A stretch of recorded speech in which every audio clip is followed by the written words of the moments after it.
Bonsoir, merci de suivre le 19h30. Voici les titres. Un incendie s'est déclaré dans la matinée à la base CIE à Yopougon. Cet incident a perturbé la fourniture d'électricité dans plusieurs communes d'Abidjan et à l'intérieur du pays. Nous irons à la découverte de M.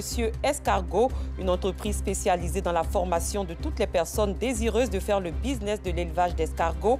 Le portrait du jour nous permettra de mieux connaître l'escargot, ce mollusque très prisé par les Ivoiriens.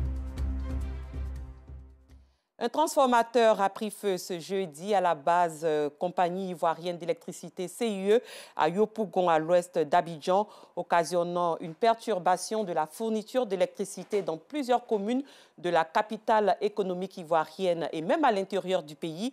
Dans une note d'information, le groupement des sapeurs-pompiers militaires GSPM, qui s'est déporté promptement sur les lieux du sinistre, a assuré que l'incendie a été maîtrisé peu avant 14 heures.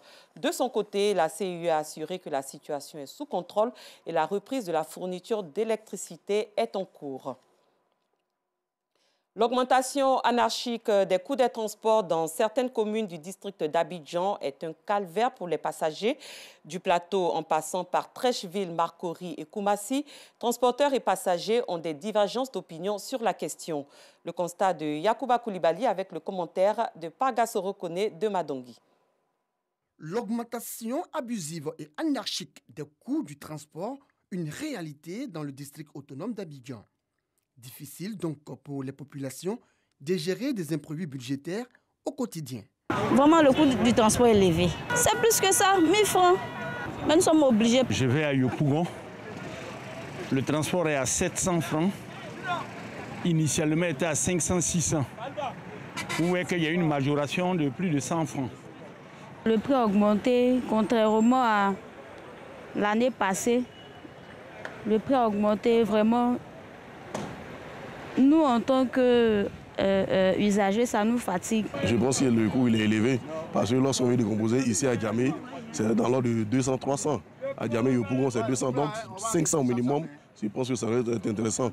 Accusés de cette indiscipline sociale, des transporteurs des communes du plateau et des Marcory tentent de se justifier. Quitter à Djamé, venir au plateau, c'est 300. Mais quitter ici à l'eau plateau, on s'est senti obligé de payer ça à 400 parce que la route par Fratmat est fermée. On est obligé de faire à 1000 francs compte tenu de l'embouteillage et la voirie parce que le soir avant on gagnait plus. Mais aujourd'hui, c'est un peu réduit compte tenu de la voirie. Face à la grogne des populations et aux objections de ses amis transporteurs, l'un des responsables de la gare routière, Cissé Bakongo de Koumassi, invite à une organisation saine du secteur des transports en commun. Et donc le passager, quand il arrive, le tarif est déjà affiché. Et la transparence est totale. On dit la vie est chère et chacun de nous doit faire sa part pour que les choses puissent aller. Il ne faut pas profiter de certains contextes qui n'ont rien à voir forcément avec des activités pour faire des augmentations. C'est nos populations, c'est nos parents, c'est nous-mêmes qui souffrons. Donc j'invite tous les acteurs de transport vraiment à suivre les efforts que déjà fait le gouvernement. Comme ses responsables de gare routière, ce chauffeur à bord d'un minicar dans la commune de Trècheville reconnaît l'exagération tendancieuse de la hausse des coûts du transport urbain. La vie est devenue difficile, donc ça fait que nous-mêmes on n'apprécie pas en tant que client par moment, parce qu'aujourd'hui c'est vrai, nous sommes dans le transport, on ne sent pas le coût. Mais par contre, quand on devient client, on sent le coût. Le transport en commun reste l'un des secteurs les plus convoités à Abidjan. Un aménagement sain du secteur est souhaité par les populations qui amortissent le coût. Nous l'annoncions tout à l'heure, un transformateur a pris feu ce jeudi à la base de la compagnie ivoirienne d'électricité CIE à Yopougon, à l'ouest d'Abidjan, occasionnant une perturbation de la fourniture d'électricité dans plusieurs communes de la capitale économique ivoirienne et même à l'intérieur du pays. Joël Gossi.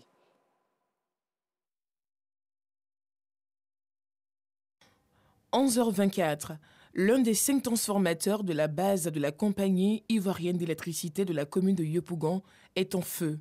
Alertés, les sapeurs-pompiers sont sur les lieux pour circonscrire le feu.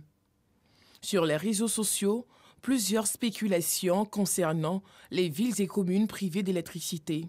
Que s'est-il passé? Nous avons enregistré un incident sur l'un de nos 5 transformateurs du poste 225 kV de Yopougon 1, dans lequel nous nous trouvons actuellement, qui alimente toute la zone de Yopougon. Comprenez que Yopougon, le poste de Yopougon est inscrit dans un réseau interconnecté. Donc l'incident sur le réseau interconnecté va forcément impacter d'autres localités du fait de l'interconnexion. 2 heures après l'incendie, l'électricité a été rétablie dans certaines villes et communes. Sur les 5 transformateurs que nous avons, il y a 2 qui ont été impactés, c'est-à-dire le transformateur avarié et le transformateur qui est juste à côté du fait de la flamme. Donc ce transformateur-là aussi a été impacté. Par contre, les autres transformateurs un peu en amont du poste n'ont pas été impactés. Donc avec cela, on a pu reprendre la clientèle impactée depuis l'incident. Donc aujourd'hui, toute la clientèle alimentée par ces transformateurs-là a été reprise, ainsi que la totalité du réseau qui avait été impacté à l'issue de l'incident. Pour l'heure, les causes de l'incendie restent inconnues. Cependant, les responsables de la CIE disent mettre tout en œuvre pour alimenter les ménages toujours en attente d'électricité. Le credo, la valorisation des métiers liés aux médias et promouvoir la solidarité entre passionnés et professionnels du métier. Eux, ce sont les observateurs des médias qui, à travers une plateforme, veulent jouer leur rôle de moteur social. À Séguéla, au nord du pays, en présence des autorités administratives, ils ont procédé à l'investiture de leur premier président, Éric Goré, journaliste à la rédaction de RTI 1. Le président des observateurs des médias entend fédérer tous les corps de métier autour des idéaux communs de professionnalisme et d'entraide, le secteur étant aujourd'hui confronté à de nombreuses difficultés. Le point d'Anicette Conan. Un geste symbolique, mais une portée sur de long terme. Éric Goré, journaliste à la RTI, est le premier président de la plateforme de réflexion et d'action, dite les observateurs des médias. Un instrument créé par un groupe d'acteurs de l'univers des médias et qui a pour ambition de fédérer, prôner la solidarité et valoriser les différents métiers liés aux médias. Généralement, ces corps de métier ne sont pas connus ou ils sont mis à l'écart au profit de d'autres corps. Nous, il y a une grande frustration à ce niveau-là. Nous, on veut aujourd'hui dire chacun a sa valeur. Donc aujourd'hui, on associe tous ceux-là aux journalistes pour faire un. À la salle des fêtes de la préfecture de Séguéla, capitale du Ouagadougou, dans le nord-ouest ivoirien, ville choisie à dessein par les organisateurs, les différents objectifs sont déclinés par le président Éric Goré. Il s'agit par ce choix de marquer la volonté de décentraliser les activités, mais surtout d'honorer la mémoire des défunts Ahmed Bakayoko et Amadou Soumaoro. L'initiative est appréciée et les autorités locales n'ont pas manqué de saluer la naissance de ce nouvel organe dans l'univers des médias. Comme le nom l'indique, vous êtes des observateurs. Vous devez mettre ces observations ensemble pour tirer les conclusions, pour faire avancer le pays. Et je souhaite bon vent au nouveau président, au premier président de cette organisation. Avec aujourd'hui ce que vous venez de consacrer, avec tout ce que vous venez de constituer, nous souhaitons tout simplement que vous dépassez un certain cadre. Les observateurs des médias, un instrument pour rassembler journalistes, techniciens et autres opérateurs des médias, un outil dont ils attendent beaucoup. Il faille forcément qu'on se mette ensemble afin de trouver réellement un cadre idéal, un cadre d'expression dans la vérité, dans la franchise, parce qu'il y a tellement d'informations qui ne sont pas justes sur la toile aujourd'hui. Si un journaliste reçoit un prix, il faille qu'on voit celui qui a la caméra, il faille aussi qu'on puisse récompenser l'ingénieur du son, récompenser le réalisateur, récompenser la maquilleuse. Donc je le soutiens et je dis aussi que ça ne sera pas facile. Ce n'est pas aussi impossible. C'est la bienvenue et moi, franchement, j'attends de cette plateforme des actions qui vont concourir au maintien et à la consolidation de la paix dans notre pays. Il va falloir aussi penser à la formation des membres de cette plateforme pour que nous aspirons à atteindre les objectifs que nous visons. Éric Goré et son bureau ambitionnent répondre aux attentes. En ligne de mire, la création d'une plateforme en ligne et la distinction de citoyens anonymes porteurs de valeurs sociales, après celle de 2021 à Yamoussoukro, qui était consacrée aux gouvernants locaux et aux autres personnalités influentes. Le commentaire est signé Alassane Drabo. Quel mécanisme juridique pour sécuriser les utilisateurs de la tokenisation? La question était au cœur d'un colloque initié par le laboratoire de droit privé de l'université Félix Houphouët-Boigny. Ce nouveau moyen d'investissement financier est de plus en plus utilisé dans le marché de l'économie numérique. Ce colloque qui a réuni les panélistes venus de divers horizons s'est tenu à Palm Club dans la commune de Cocody. C'est ce que nous font savoir Noussangaré et Pargasoro Kone de Madongui. C'est un système de transfert numérique des actifs prenant appui sur une technologie spécifique. La tokenisation est un mécanisme financier de plus en plus utilisé dans un monde concurrentiel. En Côte d'Ivoire, son application nécessite la mise en place d'un cadre réglementaire adapté aux besoins nationaux. Un cadre pour éviter que les actifs circulant sur ce nouveau concept économique échappent au contrôle des autorités de régulation. D'où la tenue de ce colloque. Ce sont des actifs qui sont utilisés de plus en plus et on ne peut pas faire l'économie de légiférer dessus, de les encadrer pour que les usagers soient sécurisés et que ça ne crée pas de crise bancaire ou systémique. Pour voir comment on peut anticiper sur les potentiels conflits et légiférer, encadrer ce mouvement qu'on ne peut pas empêcher. Parce que le numérique, il va très vite. On peut être en Côte d'Ivoire, on possède des actifs, des tokens qui sont émis ailleurs. Cette rencontre de réflexion qui a enregistré la présence des experts venus de divers horizons, une initiative du laboratoire de droit privé de l'université Félix Houphouët-Boigny. L'idée, c'est qu'on a voulu se dire pourquoi ne pas nous-mêmes anticiper au niveau de la Côte d'Ivoire, faire de la recherche sur la question, organiser un colloque en vue de faire une réflexion globale qui puisse intégrer à la fois des techniciens, des juristes, des non-juristes, tout le monde, pour qu'on puisse réfléchir par anticipation, voir s'il est possible de pouvoir doter notre pays d'une législation qui puisse être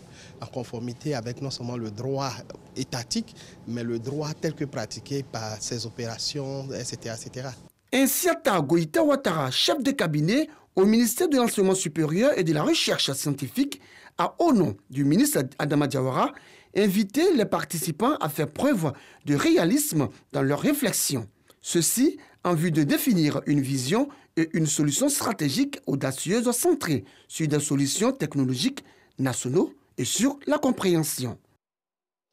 Ailleurs, une réunion du comité d'urgence de l'Organisation mondiale de la santé s'est tenue ce jeudi face à la variole du singe.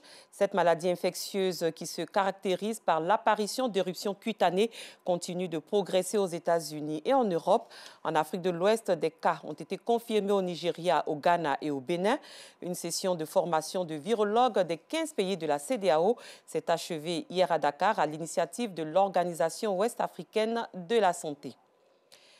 Plus loin, le président Sergio Mattarella dissout aujourd'hui le Parlement. Quelques heures après la démission de son Premier ministre, l'Italie s'achemine de fait vers des élections anticipées le 25 septembre, tandis que Mario Draghi est chargé d'expédier les affaires courantes jusqu'à la nomination de son successeur issu des urnes.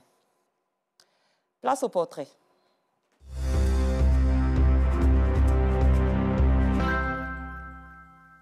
L'escargot ou gastéropode à coquille est un mollusque qui, lorsqu'il devient un mets, est bien prisé par les populations. En soupe, sauté, braisé ou à l'étouffer, l'invertébré a conquis les assiettes des Abidjanais, voire même des Africains. Ces dernières années, le prix de ce mollusque connaît une fluctuation du fait de sa demande de plus en plus croissante. En effet, la plupart des escargots qu'on retrouve sur nos étals sont collectés dans leur milieu naturel, c'est-à-dire à l'état sauvage. Avec l'utilisation des pesticides et les feux de brousse, l'animal se fait de plus en plus rare. Pour résoudre cette problématique, un homme a flairé le coup et s'est engagé depuis une vingtaine d'années dans l'élevage d'escargots. Sanguifolo Koulibaly a mis en place son entreprise qu'il a baptisée Monsieur Escargot. Sa mission, former toutes les personnes qui souhaitent faire de l'esclavage d'escargots un business. Comment procède-t-il? Quels sont les débouchés? Clément Boko répond à toutes ces questions dans le portrait. L'escargot est un gastéropode à coquille. Hermaphrodite, l'animal évolue tant en milieu terrestre qu'en milieu marin. Certains parmi ces mollusques sont comestibles et attisent de plus en plus l'appétit des gourmets. Au marché de Siporex, dans la commune de Yopougon, l'escargot se négocie à prix d'or. Ça, c'est un sac. On a divisé ça en deux. Le prix est à 75 000. Ici, c'est rouge. Ici, c'est le vrai là. Ça, c'est quitte. Aujourd'hui matin, on m'a envoyé 2 sacs de guessabo. Je préfère les escargots dans la sauce graine et aussi les grillades aussi. Sur le marché, c'est vraiment cher. Parce que tu peux avoir 4 escargots à 2000. Des fois 5 à 5000. Vraiment, c'est vraiment cher. Le prix de l'escargot a connu une flambée ces dernières années. Pour cause, 95% des escargots vendus sur les étals sont issus de collectes en milieu naturel, c'est-à-dire à l'état sauvage, selon les chercheurs de l'université Nangui à Brogua. Avec le réchauffement climatique et l'utilisation des pesticides, la survie du mollusque est compromise. D'où l'élevage comme alternative pour sauver l'espèce. Les travaux au niveau de l'université Nangui à Brogua ont commencé avec l'espèce Achatina achatina. Sous nos yeux, l'escargot est en train de disparaître de nos forêts. Voilà pourquoi il est important de penser à son élevage. L'élevage, une niche financière que Songifolo Koulibaly a décidé d'exploiter à son profit avec son entreprise qu'il a baptisée Monsieur Escargot. L'entrepreneur s'est engagé depuis une vingtaine d'années dans l'encadrement et le suivi des philanthropes qui, comme lui, font du business d'escargot une source de revenus. Pour toute personne qui désire réellement s'investir dans la chose, nous prenons le temps de former d'abord lui qui est le financier, donc le responsable du projet, qui lui a la connaissance et après peut la transmettre à son personnel. À Djidji, dans le Lodjibois, il a été coopté par le conseil régional pour encadrer une cinquantaine de jeunes en vue de leur autonomisation. J'ai fait l'élevage d'escargots, mais je n'ai pas reçu de formation. J'ai travaillé et j'ai obtenu 10 000 petits escargots. Mais sans la connaissance, bon, j'ai perdu les 10 000. Mais Dieu merci aujourd'hui, avec tout ce qu'il nous a appris, il m'a instruit sur tous les points pour pouvoir réussir dans la vie. Vraiment, je dis merci à ce monsieur. Après Djidji, il visite aujourd'hui une ferme qu'il a conçue pour un client à Djorogobité, dans la commune de Cocody. L'élevage d'escargot peut se faire partout, en forêt, au village et aussi en zone urbaine. Et ce qui est intéressant en zone urbaine, c'est que l'animal ne produit pas d'odeur et encore moins ne fait de bruit. Donc, ce n'est pas dérangeant pour le voisinage. D'abord, se faire former et par la suite s'investir en fonction des moyens qu'elles ont. Ce que nous faisons, nous créons un espace qui permet à l'éleveur de produire son propre aliment végétal, qui lui donnera d'économiser sur la ligne 7 pour un premier plan et surtout de produire une alimentation saine pour ces animaux. C'est vrai que nous faisons de l'élevage de l'escargot, mais dans l'esprit, c'est de rester au 100% biologique. En plus de l'accompagnement, M. Escargot fournit des spécimens aptes pour la reproduction en captivité.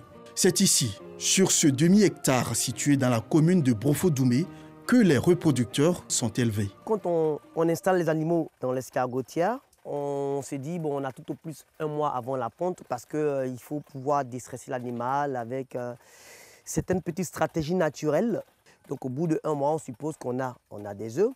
Une fois que les œufs apparaissent, nous utilisons une cuillère en plastique pour la collecte des œufs. Les mettons dans notre takeaway perforé au préalable par le bas. Parce que lorsque nous allons arroser après les œufs, il faudrait que le surplus d'eau puisse descendre. Si notre takeaway regorge comme substrat du sable, nous aurons tout au plus 15 jours pour l'éclosion. Mais là, si nous utilisons la sciure de bois, nous aurons tout au plus 21 jours pour l'éclosion. Nous avons la session agricole à entretenir. C'est vrai que c'est des reproducteurs, on les optimise, mais ils ne sont pas nourris seulement qu'à la provende, ils sont nourris aussi aux feuilles. Donc il y a la session agricole qu'il faut entretenir. Après, il y a les reproducteurs qu'il faut essayer de peser, soit par semaine, soit 2 semaines, enfin au plus grand tard. Il y a quand même des notes qu'il faut faire, il y a des observations, il y a trop de choses à faire. Donc pour 1000 reproducteurs, et là nous sommes pratiquement à 1900, il faut 2 employés. Ces escargots représentent le socle de tout élevage. Franck l'a bien compris. À Ndoussi, comme activité de vacances, l'élève en classe de 3e veille sur l'exploitation de sa sœur aînée. Ce jeune homme porte une attention particulière à son cheptel. Quand je me réveille le matin, je vérifie les reproducteurs. Après ça, je me retrouve avec les naissants. Je les arrose, je les donne à manger le matin. On les donne de la salade avec papaye. Le soir encore, je lave les accessoires, je les donne à manger. Maintenant, je vais me reposer. De la famille des animaux à sang bleu, la viande d'escargot est classée parmi les viandes blanches. Un festival est même initié pour faire la promotion du mollusque. Pour nous, il était nécessaire de promouvoir ce mollusque-là autour d'un festival pendant lequel on forme des étudiants, des personnes intéressées à l'élevage d'escargots, mais aussi on fait la promotion de la diversité des valeurs de l'escargot, telles que la cosmétique, telles que l'artisanat, telles que la gastronomie, telles que la transformation de la bave et autres. Songui Folo a fait de la cause des escargots un véritable sacerdoce. Mais il n'est pas seul dans cette démarche. L'université Nangui Abrogwa l'accompagne dans son combat. Sur le terrain, on sait plus ou moins déjà que la marge bénéficiaire en ce qui concerne les poules pondeuses, c'est autour de 68 000 par mois. En ce qui concerne les poulets chers, c'est autour de 124 000 par mois en élevage semi-intensif. Mais en ce qui concerne l'élevage des escargots, c'est 184 000 francs par mois. Donc vous voyez que déjà lorsqu'on compare, la marge bénéficiaire des escargots est plus importante. Outre le business que représente l'élevage d'escargots, pour les scientifiques, l'escargot est un indicateur de la bonne santé environnementale. Sa disparition représenterait un déséquilibre pour l'ensemble des écosystèmes. Cette édition est à son terme. Merci de l'avoir suivi. Excellente suite de programmes sur RTI2.